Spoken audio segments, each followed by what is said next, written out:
center is dedicated, this Center for Spiritual Living, is dedicated to the life-changing teachings and practices of the science of mind, also known as religious science. And our movement was founded by Ernest Holmes. And if you're one of our regulars, you hear me quote him quite often. But who was Ernest Holmes? Where did he come from?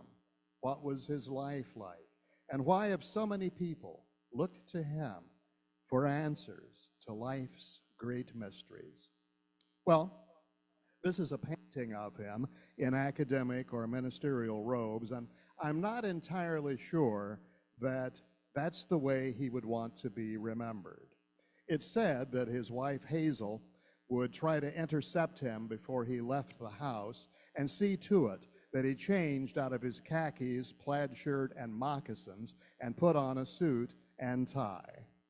Now, Ernest did a weekly radio show for many years, and he loved doing it. He did a weekly TV show for just one season, and he didn't much care for that.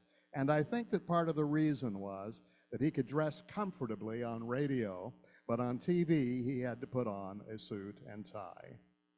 Well, this week, Tuesday in fact, is his birthday. So during the next few moments, we're going to take a look at his life and legacy.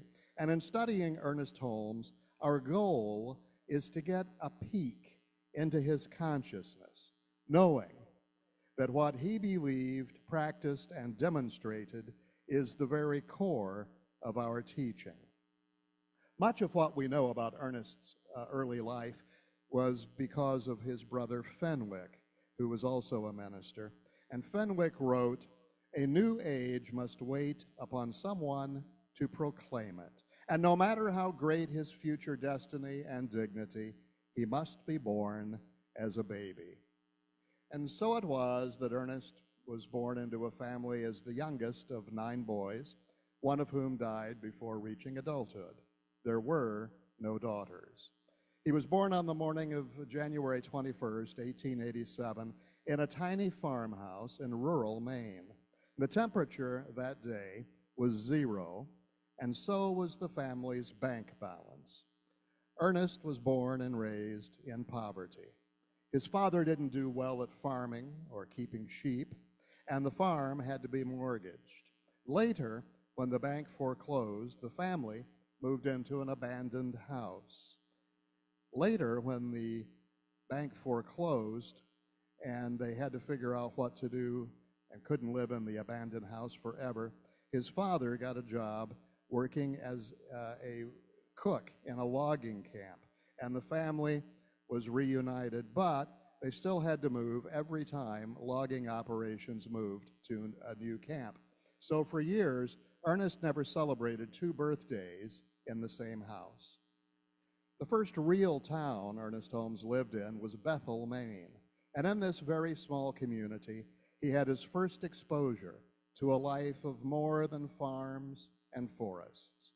It was in Bethel that he received his only formal education, in a one-room schoolhouse presided over by a tobacco-spitting teacher.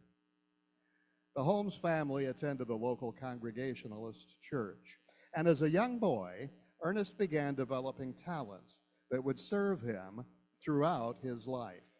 Even before he learned to read, he acquired the skill of repeating passages almost word for word after hearing them only once.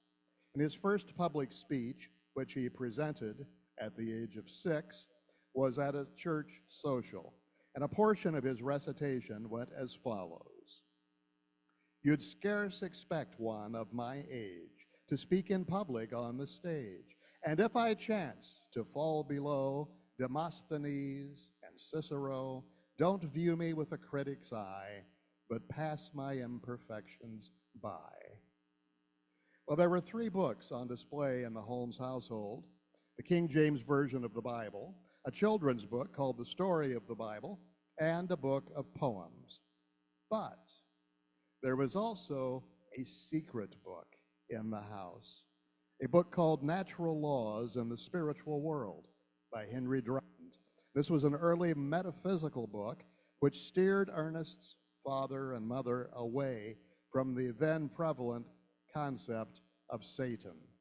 And Fenwick wrote, "Father joined mother in determination to save their children from the dualism of good and evil, then propounded by many ministers. There were terrifying aspects to this dualism in which God and the devil were in conflict over the souls of men. With lurid word pictures of hellfire and damnation, many theologians of the day sought to frighten souls into heaven. Eternal damnation in the unquenchable fires of hell was the lot of unregenerate and the unbaptized, while a watchful devil supervised his hordes at their fiendish task." Well, one Sunday on their way home after hearing a sermon declaring that all humans were merely worms doomed to die and decay in the dust, Father stopped the wagon and said, "Don't be scared, boys, about worms in the dust. You are not worms. It's a big lie. Jesus said, 'Ye are gods, and you are like God if you keep that way.' Man was made by God. Any other story is a lie." Well, of course, this implied that the minister was a liar. So Mother tried to soften the blow by saying that a man could tell a lie without being a liar. But upon observing that the boys seem interested in this idea, she added, "Don't try it." As a boy, Ernest once asked his minister, "How do you know there's a hell?" "I don't believe it." The minister said, "Ernest, you mustn't talk that way. It's in the Bible." So Ernest said, "Well, then, who wrote the Bible?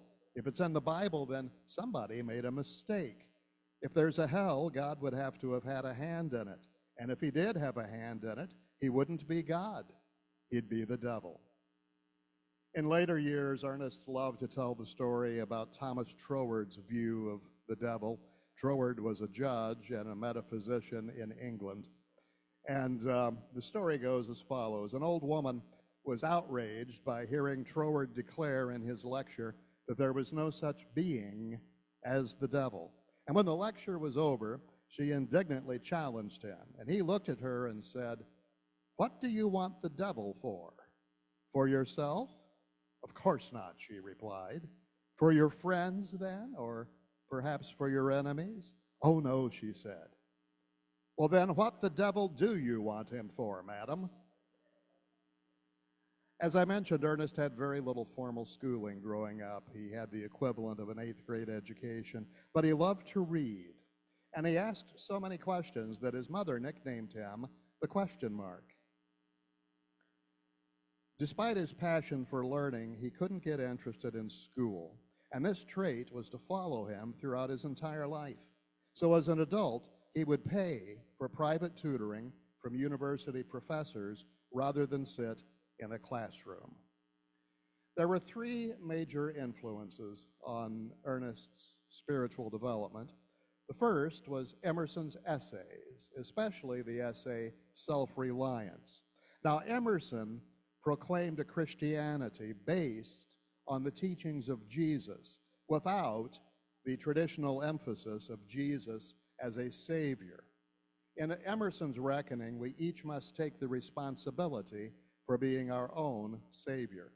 And Ernest later said, "Reading Emerson gave me a realization that everyone has to interpret the universe in terms of his own thinking and personal relationships, and that in order to do it, he has to have faith and confidence in his own interpretation because it's the only one that can be true for him.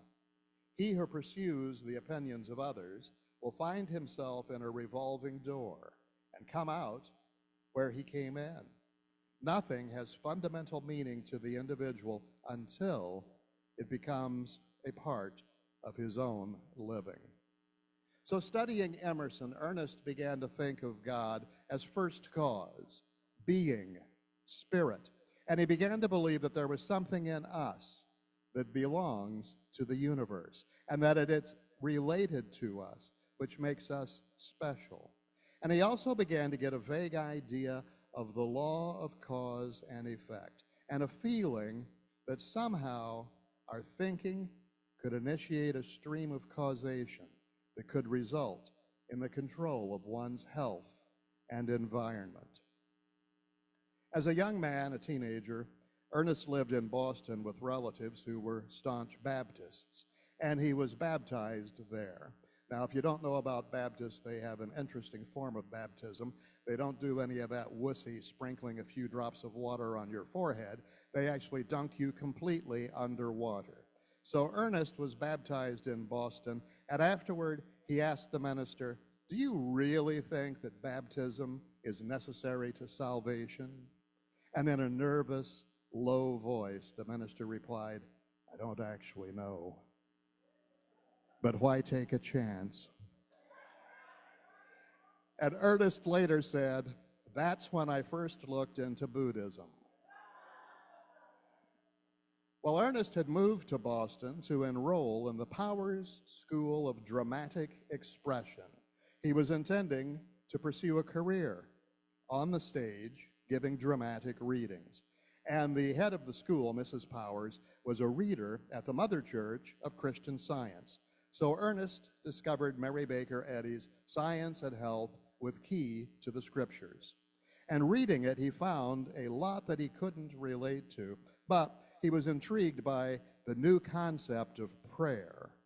Now, prayers of the time, and in many circles to this day, tend to be negative, for lack of a better word. They tend to dwell on the sins of the person praying and the sins of society. And so I grew up hearing prayers that went something like this: "Oh Lord, we're having a mighty tough time, and people around us aren't doing right. The world is a mess." Now, this form of prayer has been referred to as bringing God up to date on the wickedness of the world. Ernest realized that the type of prayer he was familiar with had poor results. He saw devout people who prayed for blessings who were miserable, sick, and poor. And he thought that they must be praying in the wrong way. Mary Baker Eddy wrote that the answer to prayer lies in the attitude of the one who prays. In other words, prayer doesn't change God's mind, it changes the mind of the one praying. Ernest was fascinated by this new idea of prayer, spiritual prayer treatment, and he decided to try it himself. The Christian Scientist told him that he had to take a lot of classes and learn a lot more about it than you do now in order to use it. Typically of Ernest, he ignored them and started working for himself and others. And he began to form the idea of principle, the notion that there were spiritual laws which respond to us automatically, not because we're good or beg God or take classes. Ernest reasoned along these lines. A saint can mix yellow and blue and get green. The meanest man in town can do the same thing. A person with an extremely low IQ can do it. A person in a rotten mood can do it. It's a law. And as such, you can rely on the fact that yellow and blue make green. Now, it's no good buying some yellow paint and some blue paint, praying that they will combine to make green. And it's no good hoping that someone will come along someday and do it for you. And it's no good to say principle will take care of it. You do the mixing and you get green. So Ernest started doing prayer treatments for other people, and he started getting results. So he came to the conclusion that one must study the principle by practicing it. We learn by doing, experimenting, and then evaluating the outcome. He once wrote, "You are to recognize that you are already whole, perfect, and complete in essence, and that you have the capacity to be whole, perfect, and complete in manifestation, regardless of what may be appearing as a relative condition. And it doesn't matter how serious the condition is. There is no big or small in divine mind, be it a planet or a peanut.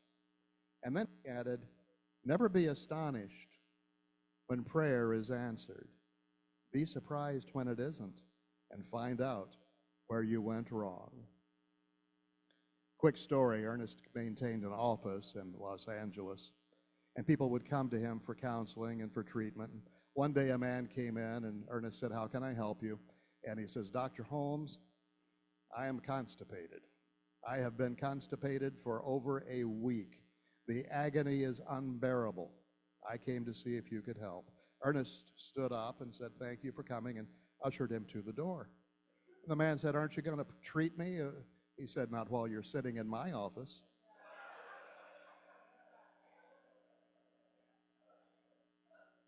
Ernest believed. Ernest Holmes' second major influence was Thomas Troward, who I referenced a few moments ago. Ernest was discovering that spiritual principles worked, but he was frustrated that many metaphysical writers seemed to have no idea why they worked. So he felt that any break in the chain of logic invalidated the whole thing. So he was thrilled to discover the writings of Judge Thomas Troward, who had worked out step by step the processes and the principles in such a way that everything fell into place logically. The pioneering American psychologist William James said of Thomas Troward that his writings were far and away the ablest statement of the philosophy I have met, beautiful in its sustained clearness of thought, a truly classic statement. And so Ernest proved to his own satisfaction that the way to change conditions was a recognition of, an awareness of, and a unification with the one, divine mind.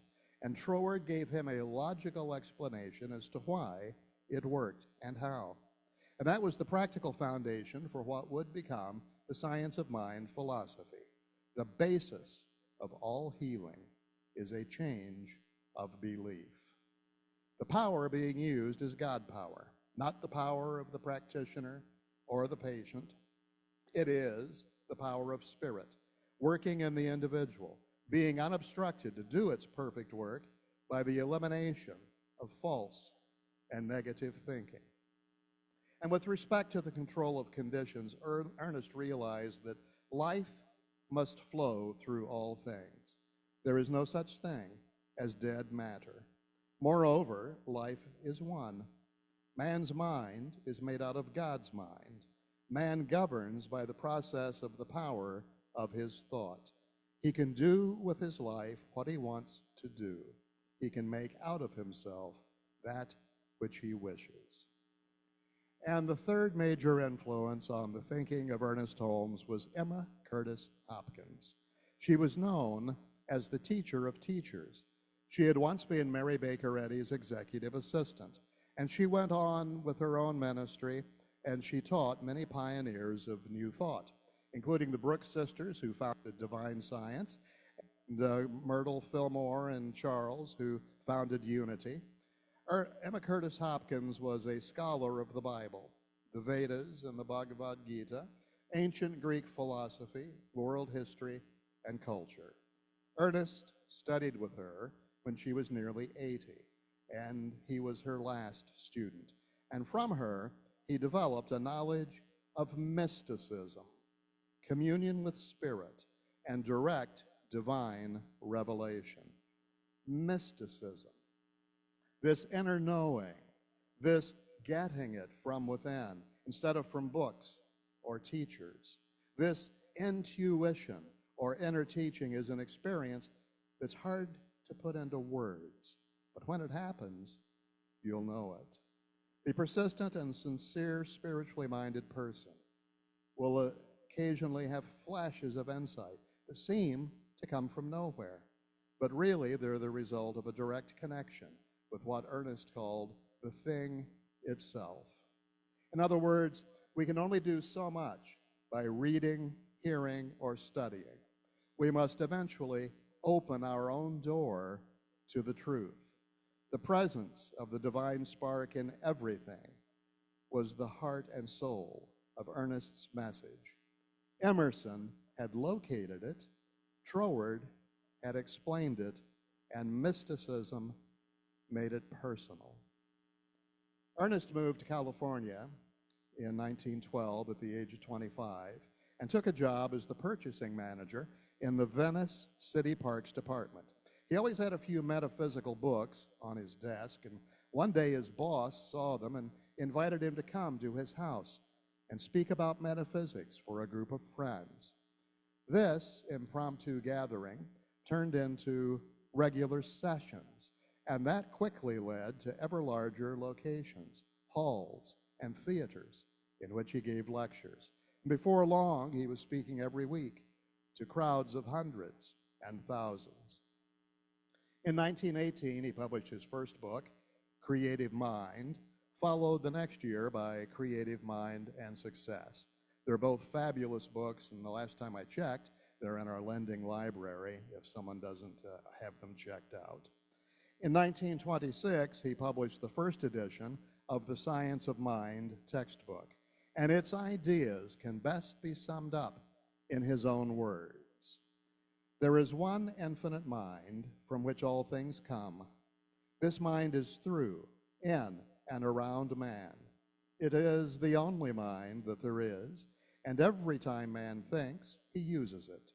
There is one infinite spirit, and every time he says, I am, he proclaims it. There is one infinite substance, and every time man moves, he moves in it. There is one infinite law, and every time man thinks, he sets it in motion. There is one infinite God, and every time man speaks to this God, he receives a direct answer.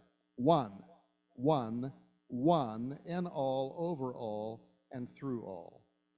Talk, live, act, believe, and know that you are a center in the one. All the power there is, all the presence there is, all the love there is, all the peace there is, all the good there is, and the only God that is omnipresent. Consequently, the infinite is in and through man, and is in and through everything. In 1927, Ernest founded the Institute of Religious Science and Philosophy, and he began publishing the Science of Mind magazine. In that same year, he married opera singer Hazel Foster, and they were to be inseparable companions for 30 years. They never had biological children, but they sort of adopted and mentored many people, including the singer Peggy Lee. In 1938, the revised and greatly expanded Science of Mind textbook was published. In 1949, Ernest began his weekly radio program, This Thing Called Life. It could be heard all throughout the West Coast, as well as many stations around the country. In 1954, the Institute became the Church of Religious Science, Ernest having been finally persuaded that the people should have their own church. In 1957, at the age of 69, he lost his beloved wife, Hazel. And although he taught that death is not the end, but that life still flows on with currents of eternity, he found her passing extremely difficult. He once said, I've always thought myself prepared for anything, but I never thought it would be like this. Ernest Holmes had three major tasks remaining. First, he had seen other New Thought movements that died out when their founder passed away. So he wanted to set up a structure that would survive him and perpetuate the teaching. He began creating such a structure and transferring power to it. He saw to it that the movement was very democratic compared to most religious organizations, and to this day, each individual church or center has a great deal of independence and autonomy. Second, he wanted to complete the writing of and the publishing of an epic poem, The Voice Celestial, which would sum up his philosophy from a mystical viewpoint. He and his brother Fenwick finished it and published it in 1959. And third, he wanted to see the Founders Church built there in Los Angeles. The groundbreaking was in 1959. The church was opened and dedicated on January 3rd, 1960. It was designed by the distinguished architect Paul R. Williams, and the Founders Church is now listed on the National Register of Historic Places. And having accomplished these three things, Ernest began telling people that he wanted to go see Hazel. He had a stroke in March and passed on April 7th, 1960. A few times he did speak of his transition. He said, "I have this premonition that after I go, someone will write my life story, and when it comes, there is the awful possibility of posthumous halos. I don't wear one here, and I don't expect to in the hereafter. So make sure I'm not beautified, glorified, or deified, and make sure I'm not vilified either. And when I go, people are going to come to you and say, 'The most wonderful thing happened. Ernest appeared to me and talked to me.' If that happens, close the door in their face, because it isn't true. When I leave, I'm going for good, and I'm not coming back to talk about it. My work will be finished here. I know this planet as well as I want to. I don't plan to come this way again." And with regards to his memorial service, he stated that he wouldn't be there because he would be busy elsewhere. Of course, his influence lives on and on. His ideas went into the culture, far beyond the immediate circles of religious science. As Norman Vincent Peale, author of The Power of Positive Thinking, wrote, "Only those who knew me as a boy can fully appreciate what Ernest Holmes did for me. He made me a positive thinker." Ernest's ideas of affirmative prayer and positive thinking influenced generations of ministers from many denominations. And they discovered that being for things is a far better message than being against things. Ernest Holmes was the type of man who mingled freely with the great and the unknown. He would have dinner with Albert Einstein one night, Peggy Lee the next, and his niece the next, and find equal value in what each of them had to say. He did what he taught, and he taught what he did.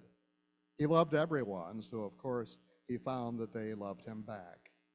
And above all else, his life was about healing and teaching others that they could heal too. He was a happy, healthy, productive man. Ernest Holmes was a very real person with strengths and shortcomings. Throughout his life, he never experienced financial difficulties, but he couldn't balance his checkbook. His records almost never matched the bank statement, but he'd cheerfully use the bank's figures as a new starting point. And asked why he never checked up on the bank, he'd just say, "It's their business to be right. And besides, I never got far in arithmetic. I learned to add, but I don't know how to subtract. I learned to add, but I don't know how to subtract." Fenwick wrote that perhaps that was a metaphysical law of supply working in Ernest's life. He was always adding, never subtracting. Ernest was very much concerned with keeping the teaching moving forward, but he didn't particularly care whether his name was attached to it. He referred to the temporary nature of fame by saying, "Stick your finger into a pail of water, take it out, and see how permanent an impression you have left." So consistent with that, he did not allow his burial site to be known, so there could be no possibility of making it a shrine. Today, his legacy lives on and on. Dr. William Hornaday presided at his funeral service and said, "The great movement of religious science, with its ministers, its teachers, its practitioners, its thousands of members, stands today as a living memorial to the insight, love, givingness, faith, and conviction of this great, great man." His philosophy proclaimed and experience proved that we can know peace of mind, health, abundance, love, and growth in spiritual understanding by turning in faith to the power within, the divine I am, the light that is always shining for each of us. As Ernest wrote, there is a divine urge within everyone to know more, to be more, and to express more. And I have found that the thing we are searching for is the thing we are searching with. Ernest Holmes was only 5 feet 3 inches tall, but he had such a dynamic presence that he walked tall. He presented his spiritual philosophy with the certainty of one who knows. He insisted that none of his ideas were new, but were simply a combination of the methods and systems of the great philosophers and religious teachers. Once, when asked to provide a concise definition of the science of mind teaching, he replied that it is a correlation of the laws of science, opinions of philosophy, and revelations of religion applied to human needs and aspirations. But above all, he always emphasized that we have to do the work. He wrote, "It's not that God has a purpose for us, but that you and I have a purpose in God. You can't escape the fact that you are here. Something has to be done, and you are the only one who can do anything about it." Ernest used to say, "Try out the teaching. I know it works in your day and mine. Try out the teaching." And so I say, do what millions of people have done for the past 100 years. Try out the teaching. The science of mind works every time it is properly understood and practiced. Try out the teaching. It was Ernest's, and now, thanks to his life and legacy, it can be yours. And so it is.